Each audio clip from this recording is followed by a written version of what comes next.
Shalom, peuple de Dieu, que Dieu vous bénisse. J'aimerais dire quelque chose. Un jour, le Seigneur Jésus-Christ s'approchait du figuier parce qu'il avait besoin de manger les figues. Il s'approche et il trouve le figuier était rempli de feuillages. Mais il cherchait des fruits, il n'a pas trouvé des fruits. Il n'a trouvé aucun fruit sur les figues. Alors, le Seigneur avait jeté un mauvais sort sur ces figuiers. Alors, quand ils sont partis avec les disciples, en retournant, les disciples ont vu que ces figuiers étaient séchés. Et ils s'étonnaient de voir ces figuiers séchés. Alors ici, j'aimerais dire quelque chose. C'est bien d'avoir des feuilles dans la vie qui est l'image des dons, des talents qu'on peut avoir dans la vie, des savoir-faire. Vous avez un don quelconque, un talent quelconque. Mais le Seigneur Jésus est consommateur de notre foi.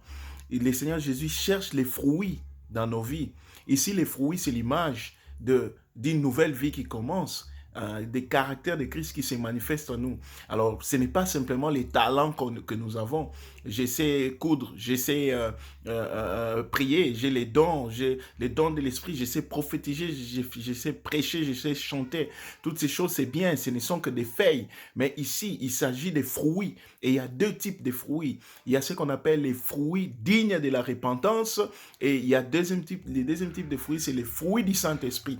Quand je parle de fruits dignes de la repentance, comme la Bible dit, comme Jean-Baptiste disait, produisez les fruits dignes de la repentance. Ici, il s'agit de quelqu'un qui était impur, mais maintenant là, puisqu'il est en Christ, parce qu'il s'est repenti, s'est converti, maintenant là, les nouveaux fruits qui se manifestent à lui, c'est la pureté. Quelqu'un qui était voleur, il cesse de voler. Quelqu'un qui était impudique, il devient pudique.